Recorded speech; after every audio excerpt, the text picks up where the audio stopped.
Welcome, everyone. Thank you so much for joining us. I'm excited for the discussion here today. We have four amazingly talented, experienced women to talk about how to build a people function from the ground up. We're going to focus on being the first people leader, how to think about building that function in a way that sets the business up for success, and thinking strategically about getting shit done, but also doing things right. I'm Barbara Gago. I'm the founder and CEO at Pando. Pando is an employee progression platform. We're really working hard to flip the paradigm of performance management on its head, help companies optimize employee lifetime value and talent density through always-on, just-in-time progression. I'm gonna let each of you introduce yourself and share with the group what are you doing today, as well as kind of how you cut your teeth as a people leader in your first people function or a couple of people functions. Heather, I'll start with you. Thank you so much, Barbara. It's exciting to be here. My name's Heather Doshay, and I'm a partner at Signalfire. We're an early stage venture capital firm where I lead the team that helps our portfolio of companies with all of their people and talent needs. And so a lot of times it's working with founders before they hire our first people leader, and then working with that people leader thereafter once hired. So before that, though, I did cut my teeth as a people leader and a founding people leader three times. Once at a company that was like bootstrapped and too early for people leader at all. Then once at a company called Rainforest QA, where I thought I was coming as head of talent, but day one found out I was actually head of people. And then the third time at Webflow, where I joined as a seed stage company and then experienced hypergrowth through to multi-unicorn kind of valuations and that really wild ride that I know Shelby has seen many times over. So yeah, it's great to be here. Awesome. Thank you. Shelby, how about you? Yeah, hi everyone. Shelby Wolpa. I've been in HR for 20 years. The majority of that was as a head of people and first time people hire at four high-tech unicorn companies. So I have seen it all, lots of different industries, lots of different cultures. So all four are unique and special in their own way. But for the last 5 years, I've now been on my own advising startups and primarily work as a advisor and coach to founders and people leaders at Series A and B companies, helping people navigate what we're talking about today, all day, every day. You're our resident unicorn whisperer. Kelly, how about you? Hi, everyone. I'm so excited to be here. I'm Kelly. I'm the Vice President of People and Culture at High Rasmus. High Rasmus is a platform that connects parents and therapists where we provide evidence-based treatment for autism. And our goal is to help deliver the right therapy to 1 million children with autism. So we're super excited about the work and geez, how I cut my teeth. I think, a lot of HR folks don't start as HR folks. So I started in operations and found I loved the people side of things. So I was the executive director of operations.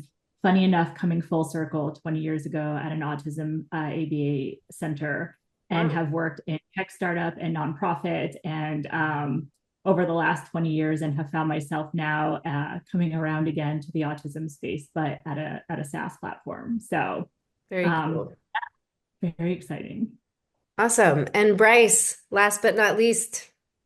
Hi, I'm Bryce Ratner Keithley. These days, I run a really small talent advisory, sort of similar to Shelby, but a little higher up the funnel. I work with seed and Series A companies normally before they have a people person. I like to say people problems precede people executives.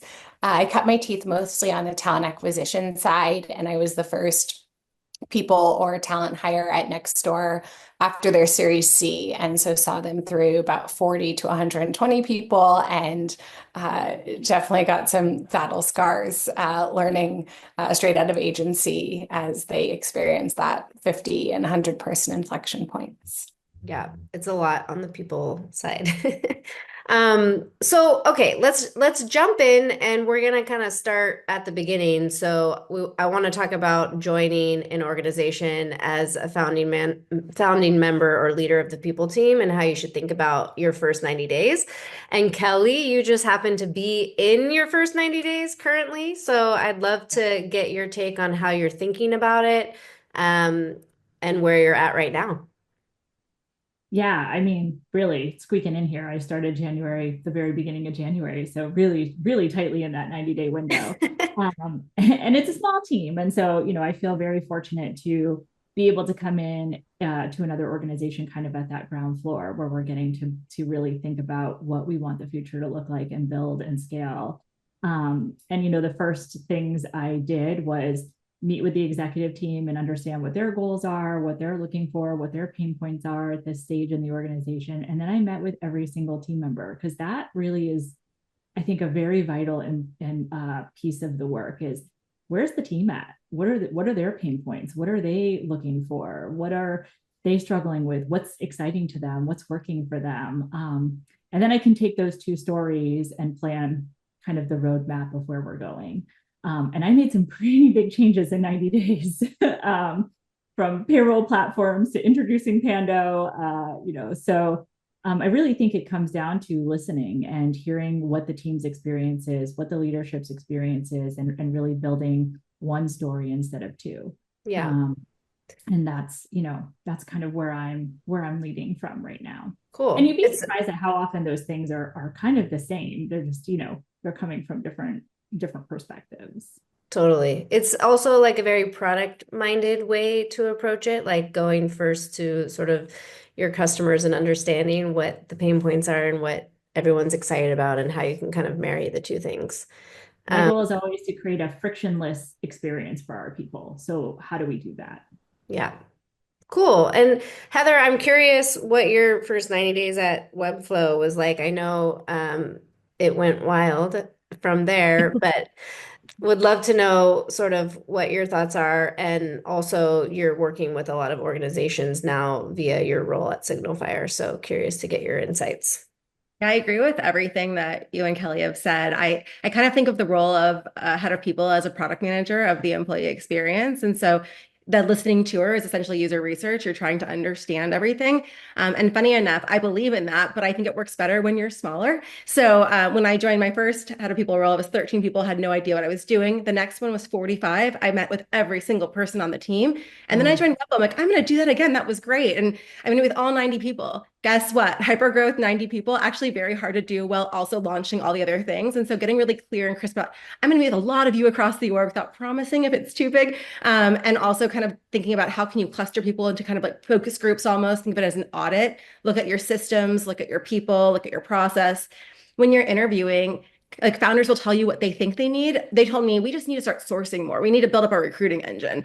I got to the company and I was like, great, let's build our sourcing engine. You said you have Greenhouse for your ATS. Where is it? And they said, well, we didn't build it yet. We bought it 6 months ago, but we can't figure out how to set it up. So actually, could you? So you kind of go backwards. You're like, okay. And so if you can really audit, no expectations of what to expect, do the listening tour to whatever extent you can promise and really try to do, as well as all the other pieces of understanding your audit across your people systems and process.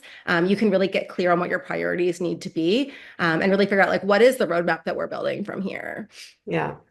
I mean, as a good segue, I think I work with and talk to a lot of people leaders, and there's always some tension between, well, what founders say and think and need and what gets translated to you in the process, but also as you're working with them. And I think it's interesting because, there's all the things that we think are the right things to do and the stuff that we should be advocating for, best practices. But then there's also like, okay, well, the company is where it is, or the founders' mindsets are where they are, and the culture is what it is. And you're brought in to obviously influence all of those things. So I guess maybe Bryce, we can start with you on this one, but like, how do you balance those two things and figure out, what are the things that you're really going to advocate for and push and push and push, and what are the things that are, okay, maybe we don't need to do that, or like, how do you figure out which is which, because it probably looks different at every company. Yeah, and you used one of my favorite words. I think the thing that wakes me up and gets me excited to do my work every day is geeking out on the natural tension that exists between what a company needs and what its people want. And companies is not, an extracurricular sports team, it's a business. The people need to contribute, but people who are happy and engaged are going to do much better work than dissatisfied, disengaged employees. And so that tension and that balance I just find really interesting. And the wants start with the founders. And, I try and empathize with tech founders where all the hats were theirs on day one, right? They didn't have employees to share with. And you think about the giving away your Legos concept. They've had to give away Legos every day as they've grown their businesses. But from my experience, most of them keep some of that people hat on. They have a sense of what they want for the company they're building and the experience of the employees that work for them. And so understanding what they stand for, what are their values or their virtues. The thing that I point to that I think was ahead of its time was Coinbase's "We Don't Talk About Social Issues at Work" memo that came out in 2020. They caught a lot of flack for. And I think for many years, companies were trying to be everything to everyone. And I think that was actually counterintuitive and non-strategic. And so understanding what are the hills the founders are going to die on? What matters most to them in the company that they want? And being crystal clear about those things as the beacons to attract the people that want that too and will be excited about that, whether it's the 996 or whatever madness was circulating San Francisco for a bit, or fully remote or not fully remote, but what hills are they going to die on, and coming to peace with those and helping them celebrate those versus start making early exceptions that they will predictably come to regret. Yeah, I mean, it's a good point to identify their hills and know what yours are. And I think it's good, and it should be, that founders are focused on people and they never really take off that hat. Obviously, they're building a company that they want to be successful. I'm, as a founder, like, take my leg, please. I have too many. But like, I think, yeah, the core values is a really important point. And also, just because you're going to suffer as a people leader trying to do things that are never going to happen with certain founders. And it's like, knowing what you're getting into and understanding, what are those lines and boundaries, I think is really important. And also, like, the focusing on the values is a great place to kind of align your work as well as all the people that you're going to be recruiting into the organization. Shelby, what about you? What's your strategies? Yeah, well, it's super interesting to hear Bryce's perspective, given she does work with earlier stage founders, because I'm usually coming in a bit later than that when they've found product market fit.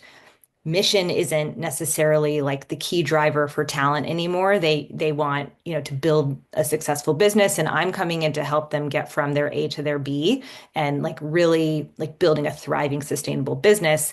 And with that, employee expectations start to change, where employees want to talk more about their career development opportunities.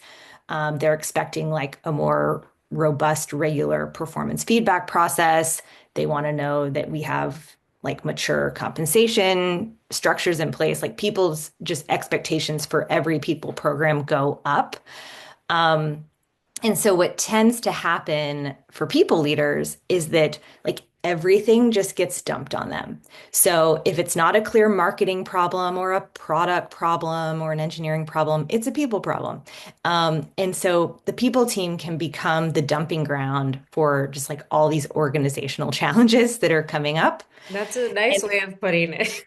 Yeah, like it's like, oh, if it's a hot potato that's being like thrown around the executive table, it lands in the people team's lap typically. Yeah.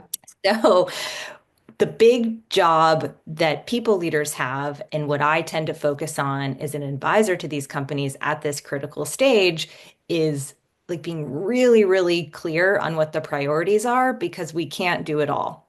And if what I often see with earlier people leaders earlier in their career is they just want to say yes to everybody to like please everybody.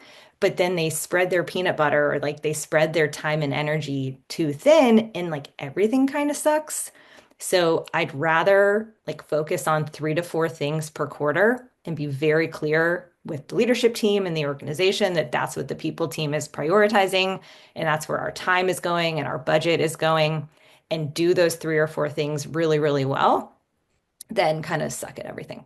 Yeah. So the aha moment that I typically have with founders is presenting them the full roadmap and the full people remit for the very first time. Because often people leaders are kind of going by gut instinct or like they think they have a definition in their mind of what is the people team remit and roadmap, and then the founder has some other list in their mind. We talked about that tension earlier. So just writing it down and documenting it and sharing it and kind of in that user research way of like, here's what I'm thinking. What are you thinking? What would you add to this list or not? Is a very eye-opening moment. And then the people leader can know very clearly what their priorities are. Yeah. I think the yes to everything is it's a common pitfall for any new leader in any function. And I think it's extra hard in the people function because it has, I think, similar to other, types of roles in the organization. I was a marketer most of my career. So there's like a serious amount of reactionary work that does inevitably come up. And then it's like, how are you also being sort of strategic about what you're moving forward and making progress on. But yeah, I think the roadmap makes a lot of sense. And we're talking a lot lately about, people programs as a product and thinking commercially in the people function to be more strategic, and how you have those conversations with CEOs and founders is definitely really important. One of the things that I've kind of found and I think is exciting about the people function and sort of programs that we are building and how we're sort of evolving work is that as the people function sort of becomes more strategic or has become more strategic over the years. This started like when I was back at Greenhouse. We were starting to kind of elevate the recruiting function, which, was a lot more reactionary at the time. And so it's become more strategic. It's critical. Everybody knows that. And with that, it's kind of become even more decentralized. I think like functional leaders are more responsible for being good at recruiting, retention, development, et cetera. When we're thinking about early people team development and being small, who helps you? Like if you're the only person in the team, or maybe it's a very small team, like how do you enlist help to do all the things that you need to do? Because obviously it's a lot. So there's like initiatives, programs, setting up systems, whatever it is. Heather, maybe you can jump in on that one first. Sure. Yeah. So I think it's like a more of a challenge to be distributed, but it's actually more of a help as well. Like there's two sides of the coin because you have more people to rally around the various priorities that you're trying to build out. But there's also this notion of you now have to get a lot more collective buy-in and stakeholder management is involved. And so it is a lot like a product manager. If you look at a product manager, this is like the central node in a company that is balancing engineering needs and design needs and trying to translate requirements from business users back over. And most people think, oh, that's so cool. You get to like figure out what the product's going to be. You don't. You actually have to figure it out from everybody else and get everyone on the same page and then go launch that thing. And being a people leader is much the same, where it might be like, oh, cool. From Greenfield as a first head of people, you can just do whatever you want. Well, first of all, it's never Greenfield because somebody was paying someone payroll before you joined. Somebody was getting benefits probably before you joined. Or I've seen some wild approaches to benefits before people leaders have joined with like just stipends and bonuses and things too. And how do you evolve those things? Yeah. And then somebody is, like as a manager, really excited and probably already launching people things for their own team. Like I've seen engineering leaders who have already started career pathways for their team and performance management programs and review cycles for their own team because it didn't exist at the company yet and because they wanted those things.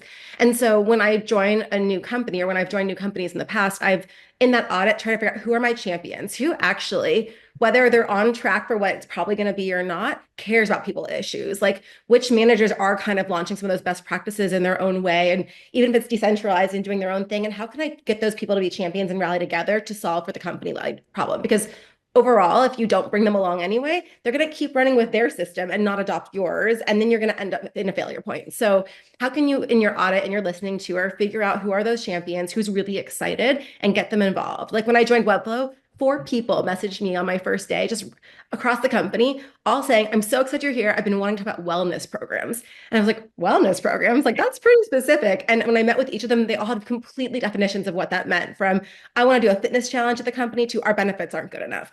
And so when you kind of listen to the people and understand what they want, you can understand, okay, what's the packaging that we're going to do around this product feature that we're building, AKA, say, total rewards? And what is the thing that we're going to do in this other category, say, performance management? And understanding who do you want to pull into each of those conversations, not only because they care and they're going to help, but also because they're probably going to be pretty outspoken if you miss and you don't hear what they actually want. Yes. So how can you address those needs and work with those people across the org is really important. Maybe one example, when I was at Rainforest, there were 6 levels for comp. It was kind of cool. Like every single person, no matter what team you were on, was a 1 through 6. And whatever you were on, that was your comp. So the head of customer support had the same comp as the head of engineering, which you would never see anywhere else. And well, that was problematic because it meant that it was hard to attract and really easy to attract customer support.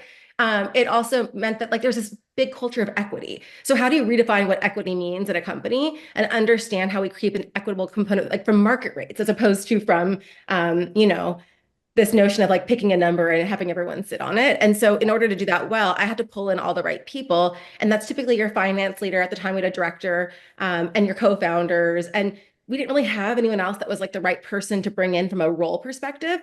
So I brought in our VP of engineering because he was the most tenured person, or most senior person, sorry, in his career, not at Rainforest, but like across the board. He worked at eBay in senior level positions and other places.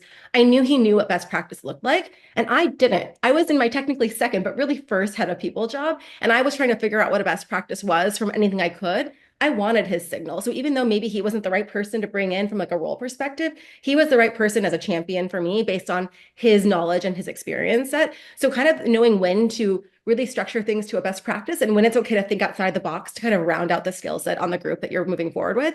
And knowing that when he's on board, that whole end org that's probably going to be most outspoken against your comp policy is going to be most excited to come in because you've got this champion in their leader. So it's really about cultivating stakeholder champions and understanding, just like a company would, right? They're looking for customer champions in the sales cycle. Like, how do you do the same thing within your internal team? Yeah. And it's also similar in like a sales process that you're going to have blockers if they're not bought in. And those people that are early champions or just very outspoken are the ones that you definitely want to include in the process and get buy-in early on.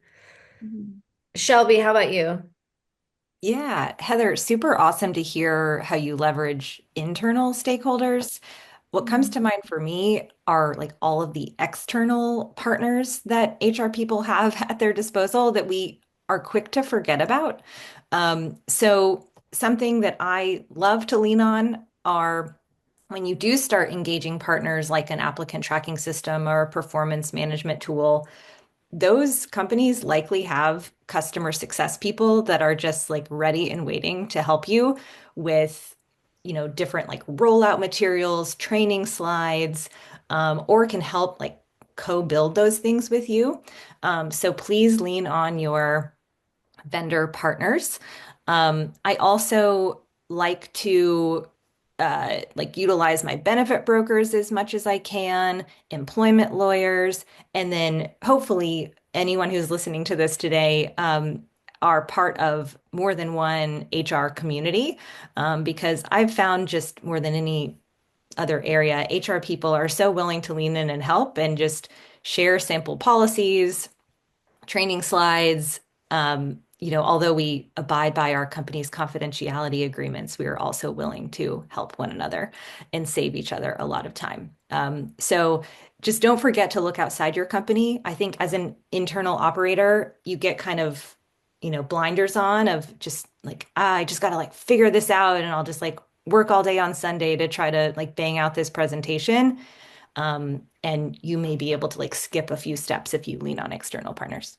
Yeah, Could I I think throw in there's one more? a lot of open source stuff too. Sorry, Heather, go ahead. I was gonna throw in one more plug as Shelby got me so excited. Like so many, but I mean, Barbara, you and the team at Pando are so good at being consultative and how you approach things, and so are so many other vendors. And I totally forgot to mention, like, duh, people like me, and people like Shelby and Bryce, and external vendors who are also like like ex people specialists themselves who are now coming in and helping people full time in their roles. So whether if you have a venture partner who has a background in people, we've built over 300 plus templates for our portfolio companies that they can just access through a portal. So they don't need to think like, okay, how do I write a handbook for the first time? Like, oh my gosh, this is going to be this huge lift. Hey, take our template. It's California compliant or New York compliant. We've got two versions. Pick one. Still go to your legal counsel, but save like 30 hours on the first draft by getting this thing out the door. And then same, if you don't have a great venture partner, guess what? People like Shelby and Bryce are out in the world who full-time do this work to help companies get through those hurdles.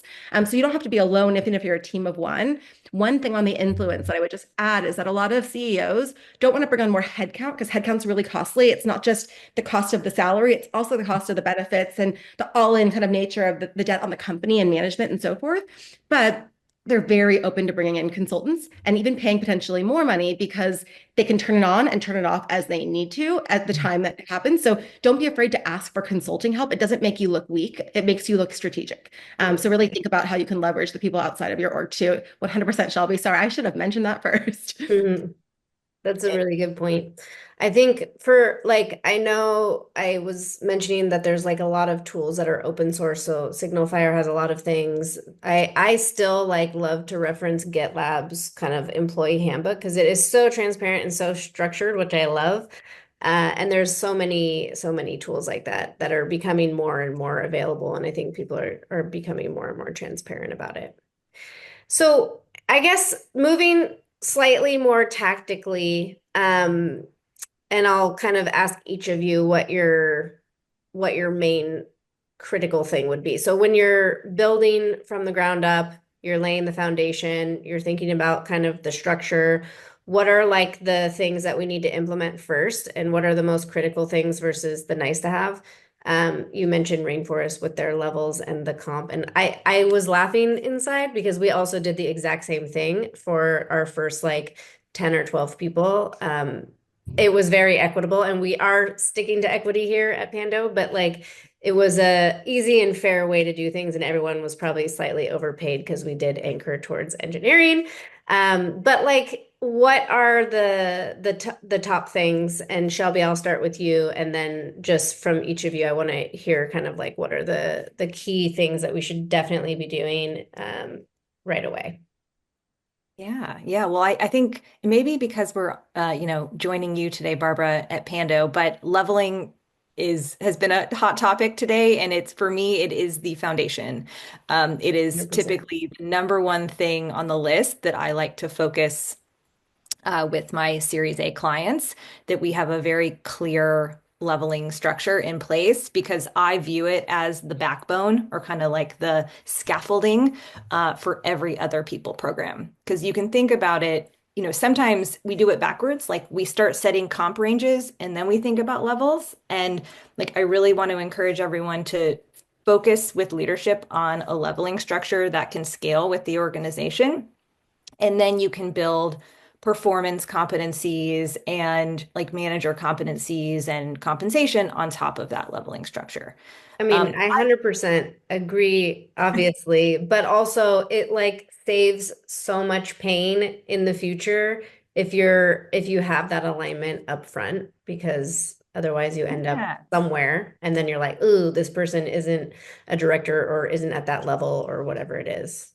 Well, and I primarily work with distributed teams.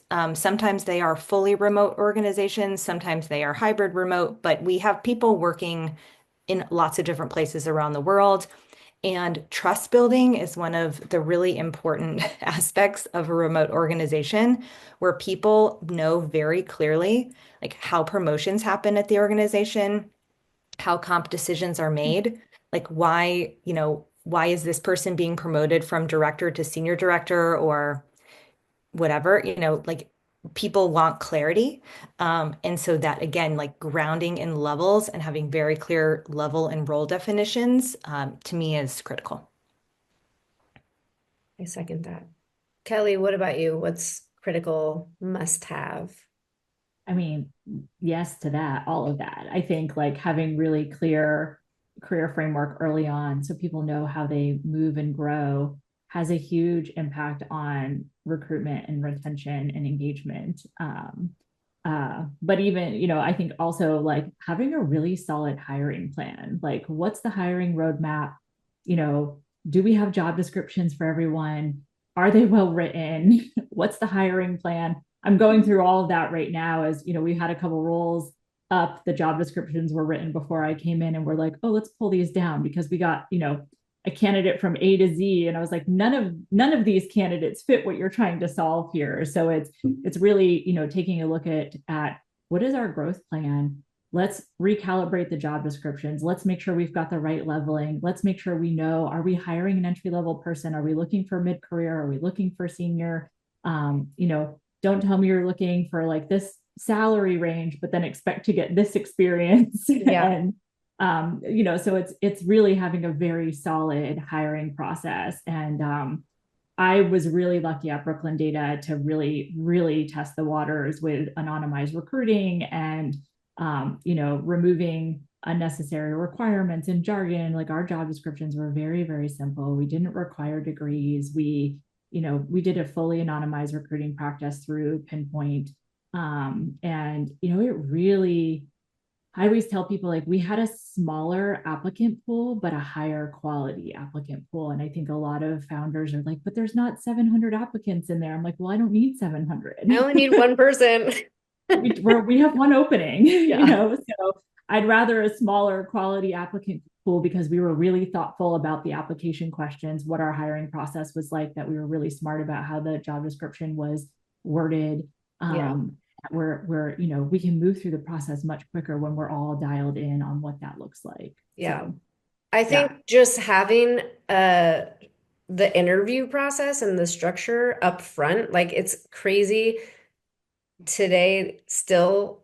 I mean, we were working on this back in the day with Greenhouse bringing structured recruiting to market, but like not having the plan, like what are the steps and what are the questions and who's doing what before you start getting candidates is just crazy to me that people don't do that. And I talked to a founder, this was like mind blowing. I talked to a founder who said, oh, well, we just like hire people for like trial periods instead of doing an interview process. And I was like, I'm like, that seems pretty like costly. And then but he was like really advocating for it. And then I was like, well, what are the results? Have you like kept anybody? And he hadn't. It's like, okay, what are you doing? The process doesn't work. Yeah. This is like, yeah. So all for having the interview plan and the hiring process up front. I think like getting all your ducks in a row before you press go, obviously makes sense, but it's crazy how many companies don't do that. And then candidates are like, why haven't I heard from this company for 3 weeks? Well, it's just because they don't know who's doing the phone screen. Exactly. Yeah. Well, yeah. Or like how to score the candidate. Like how do I, so creating, before we launched all these new roles, it was redoing the job description, creating application questions, creating the scorecard, creating the hiring plan. I send application questions, all the interview questions out ahead of time to candidates. Like, it just makes everything move so You're a much gem. smoother. Yeah. I mean, I think it's, there's this idea that process is heavy and will slow you down when really like having leveling structure helps you figure out what level you're going to hire. So you're not like spending that time or over hiring or overpaying or whatever. And like having these processes set up front, you want them to be flexible and agile, but like you need them to move fast in certain contexts. So yeah, it takes the guesswork out. Totally. Bryce, what's your thing? So what both women said earlier really resonate, I think, to the point of Shelby, without being clear about what expectations are. Brene Brown says clear is kind. It's impossible for people to be successful if they don't know what success looks like. And like Kelly said, I think the funny thing about job descriptions, first of all, so many hiring managers want to just rinse and repeat the last one that they used and not take the time to really consider what do I need now? So my hot take is that my favorite thing to bring is actually jobs to be done. I spent many years at Square, which is a jobs to be done environment. It's a product development framework, so it tends to resonate cross-functionally. And it also takes some of the expectation away that HR is going to be an instinct driven or a preferences driven practice, and instead orients all of the cross-functional stakeholders to say, what are we trying to achieve collectively as a team? What is the job to be done? How do we orient the people most effectively and optimally against what we're trying to do? It's not a preferences thing. It's not what I want or what you want. It's what we're trying to do together. And it also normalizes change so that when expectations inevitably shift or the jobs to be done shifts, there's a clearer why that you're then translating to people about how that impacts them. And so the normalizing change that comes from jobs to be done helps to create more rigor as well around resetting those expectations. And my bonus would be the practice of rewriting job descriptions, which Pando does a really good job in kind of its own way with changing competencies, adding goals or progress along the way. Those are the things that I think can create a really strong muscle memory as companies grow. It's amazing how, like, again, it's like you want to have a high performing company culture team, and then, well, what does that mean? What does that look like? And is it defined? And usually, no, it's not really defined. Heather, what about you? Yeah, I think you all said great things, and they're things that I hear so often when people leaders join companies in our portfolio. And I actually see a lot of these things sort of get skeptical eyes or rejection even from founders, even though they're very good things. And I think the reason why is exactly what you said, Barbara, which is like their founders think process is heavy. They think process is going to slow them down and they want to speed up. They hired you so that they can speed up. And so I think actually, regardless of which thing you choose first, I was actually going to say headcount planning, which comes before a hiring plan, not what is you going to do for that role. Like, what are the roles you're hiring for altogether? It's a financial exercise. How are you going to manage your burn? If one team member is really good at advocating for roles across their team and they hire really fast, now this other team is underwater because that team impacts that team's work. How are you designing your org in a way that makes sense? Your headcount plan is a reflection of that. And so not just thinking on the individual job unit level, like these are the roles we're filling. Are we getting it right? Are we even hiring the right roles in the first place and the right sequence of the build so that the roles that come in have the right semblance of challenge and support to get the right things done, essentially. And so, like Bryce, you said, using product terminology, I like to start with the outcome in mind. When a product leader is trying to figure out what features to build, it's not like we need this feature. What problem are we trying to solve?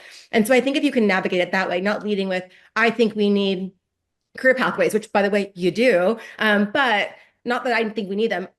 It's really clear to me that we're going to have we want to have retention at this company. We want to have retention of top performers. Top performers are seeking what's that next step. And right now we're going to see a pileup of people just asking, and those who ask are going to be those who receive. How do we create a system to where everyone can thrive and the top performers actually rise to the top as a result of the work that they're doing and reaching those new competencies, new levels? Then they go, oh yeah, I want that. Now we can bring in the system. If you lead with the system, you might get rejected by a founder who's a little bit unstructured. And most founders are, is what I've come to learn in my time working with hundreds of them. And so it's like you have the right initiatives in mind as a people leader and you know what they are. It's how do you kind of pitch and market them to the founder in the first place so that you appear more like a product leader solving a real problem in the organization that you're building the product for, essentially, as opposed to somebody who wants to bring in administrative process, which is the unfortunate stereotype that so many of us have. And so it's just flipping the script and how you pitch the thing, get the buy-in for the problem you're solving first, and then come ready with the solution of what the features are that you're going to build. So for me, that's headcount planning. Again, that is like knowing what are the roles, what is the timeline, what is the expected compensation for those roles, and not that the manager gets to choose what it is, and knowing that it's probably going to be wrong your first time you do it. It's going to be evolving and changing, but how can you get really good at forecasting over time through getting a couple cycles wrong and learning from those mistakes? All great points. we have a couple of minutes left. I do want to squeeze in any mistakes that anyone wants to share that others can hopefully avoid quickly. And then we'll do kind of like a last piece of advice. So Shelby, did you want to share any of your mistakes? You've been at I've the made a unicorn, so ton. tell us. Yes, I've made a ton of them, and I want to help people leaders skip over all the ones that I've made. So we've talked a lot about this product mindset today, and for some of you that may resonate. For some of you may be like, I don't really know what these ladies are talking about. But I'll talk to you about like the flip side of this when you don't lead with a product mindset and, like talking to stakeholders. I really was guilty of this because for the majority of my career, I was deeply focused on people operations. So, kind of like the back end systems and processes and comp, not so much on like the recruiting side or the people business partner side. And so, what I was really guilty of was, the company would say, "Hey, we need to implement this system or we need to revamp compensation." And then I would just go dark for about 6 months and work really, really, really hard and like try my best to deliver a really great product. And then 6 months later, I would say, "Ta-da, here it is. Aren't you so proud of my work? And aren't you gonna just give me a big pat on the back?" And they would say, "What is this? We didn't ask for this. This is all wrong. No, thank you." And that felt really, really bad. So the reason that Barbara and others are pushing for you to listen, listen, listen, and, keep people along in your journey as you're building is so that you can avoid my mistakes in your future. Okay, so quick kind of rapid fire last round. What's your pro tip, last piece of advice for first time people leaders, or maybe not first time, but founding a people function at an org? And I'll start with you, Bryce. I think you want to hire the best possible people that you can hire within your org when you do it. A, not have eyes that are bigger than your belly, but B, not hire people that can baseline do the job, but are going to do whatever function you're hiring them for better than you will. And to force yourself not to be intimidated by that, but rather know that your job's going to be easier by hiring the best possible person you can to delegate to. You want your hiring teams to be happier working with your new recruiter than have loss aversion that they're not working with you anymore, for example. That's a really great point. Heather, what about you?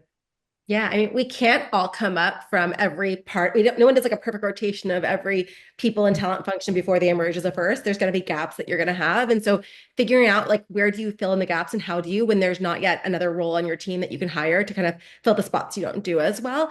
There's two, I would say. One is what Shelby mentioned, community. Find your community. When I found People Tech Partners, it changed my career. I was able to be a fly on the wall for conversations with people with way more experience than me, figure out who I liked the style of and trusted. And when I had questions, if I was confident enough, I would ask them vulnerably out to the group. And if not, I would find the people in the group that I really respected and ask them individually. That's how Shelby and I became close, actually, like a decade ago. And then the second thing I would say is ChatGPT, Perplexity, pick your poison. You can ask it questions. It's actually pretty good. Don't put in confidential company information. Like there is privacy concerns around that. But I use Perplexity where I'll build things like a little manager for myself. There's spaces. You can do essentially like a HRBP space. Tell it you are an HRBP from now on for a company that's this many people. What would you do about this? What would you do about that? And just have someone to kind of bounce ideas off of essentially in this format. You don't have to do everything it says, but it will get you started of like thinking through other opportunities. Very cool. Kelli, how about you? Lean on your team. Like I can't stress it enough. The reason I was able to be successful and scale Brooklyn Data as fast the way that we did was because every part of the organization was involved in growing the organization. And so I had champions across the entire data team, and I couldn't have done my job and wouldn't have learned what I did without them. So do not be afraid to reach out and say, I need you all. And, not everybody's going to say yes, and that's okay. You don't want everyone to, but you're going to learn some incredible things from your people. So yeah, lean on your team. And Shelby, we'll end with you. I love this theme that's going around. To round out this theme, similar to what Bryce said about like not being afraid to hire people better than you, or Heather, like you're going to spike in a few areas in the people function, and don't be afraid to bring in advisors or consultants or coaches to kind of fill in the gap of the areas that you're weaker. I see this behavior from people leaders every day, even ones that are super senior that are like, I just like, like I'm really strong in these areas, but I want to learn in others, and there's no shame in that. And like Heather said, we're all here to help one another grow and learn, and let's just like help each other like skip over a bunch of the yucky stuff and win together. Yeah. I'll just round out with like one theme that has come up again and again in this conversation that we've had, but like getting inputs and being transparent about the process and bringing people along so that you're not like going away and doing a bunch of work, like one of your mistakes, and coming back and being like, okay, this is what we're going to do. And then nobody wants to do it. Because I think this is where I've seen a lot of people leaders struggle to like get buy-in or build the case or do whatever. And it's like, you really need to have those iterations and those cycles with the stakeholders, with the people that have influence at the organization. They will tell you basically what their pain points are, that you reflect back, and then everyone's going to think you're a genius because it's like, oh, this person understands everything that's happening and what we need to do, because you're just listening to what people are saying and then saying, oh, this is what I'm hearing, this is what I'm seeing, this is the solution to this problem, and this is the solution to that problem, and this is how we'll execute it. I think that's like really a good takeaway as well. Well, I just want to thank you all for joining me. This was a great conversation. I hope that a lot of folks are taking a lot of insights from here. Thanks for sharing your experience.